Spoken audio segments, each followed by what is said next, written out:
Katie Couric has revealed that in her new book, she revealed in her new book that previously she omitted portions of a quote from an interview that she did with former Supreme Court Justice Ruth Bader Ginsburg.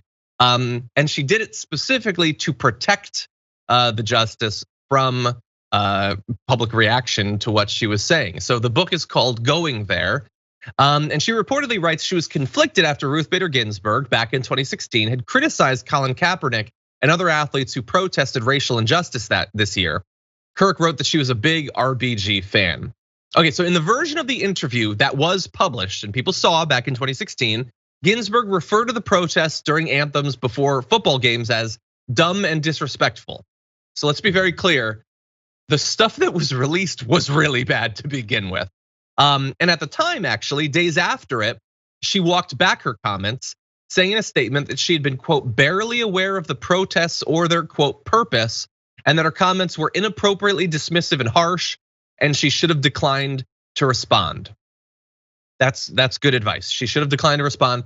Better advice would be if you are going to be one of the 9 justices of the Supreme Court and the biggest social justice and racial justice protests of our lifetime are going on, you should not be just dimly aware that they're happening or what their purpose is. You should know about that. But anyway, in the book, Couric wrote that Ginsburg also said the protests showed, quote, contempt for a government that has made it possible for their parents and grandparents to live a decent life. Jesus. Couric, wow. Couric quoted Ginsburg as saying, which they probably could not have lived in the places they came from. As they became older, they realized that this was youthful folly, and that's why education is important. Couric writes that the justice was elderly and probably didn't fully understand the question, which is arguably a good reason to retire from the Supreme Court. If you literally can't understand what you're saying or what you're talking about, should you still be deciding these things? But don't worry, we got a redo with Amy Coney Barrett, and I'm sure she'll get it better on questions of race. Anyway, Caroline, you've been talking about this story recently. What do you think? So there's 2 things going on here. The first is the substance of what Ruth Bader Ginsburg said, which of course is just, it's really horrible. I mean, to say that where your family came from, these are Black Americans. So their ancestors didn't exactly like leave willingly from where they came from.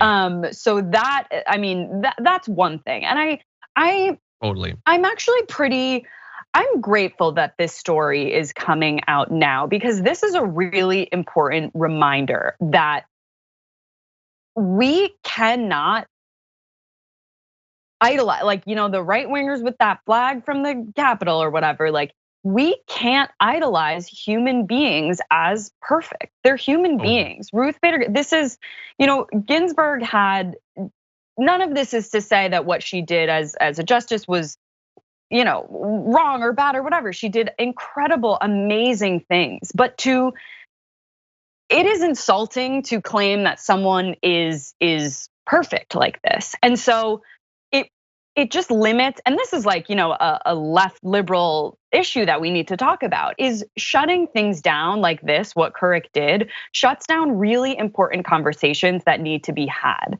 I was grateful that in the past year or so, some of Ginsburg's rulings that were also similarly not great came out, including she had some really negative environmental rulings and towards indigenous tribes, most recently one in 2020 where she voted to extend, I think, the Appalachian pipeline, go forward with that, which was disruptive to many indigenous communities.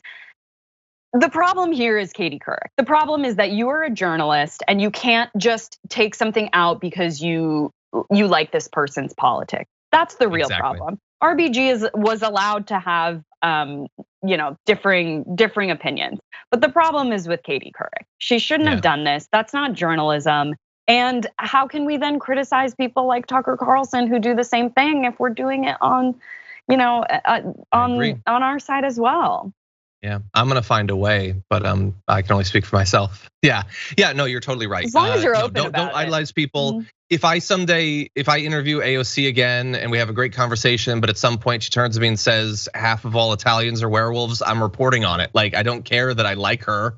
Like, I have to let you know about the werewolf thing, and I will be investigating, me and Ken Klippenstein. But anyway, you're totally right. Nobody's perfect. She's done great things, and she should be criticized for the things that she did that weren't so great.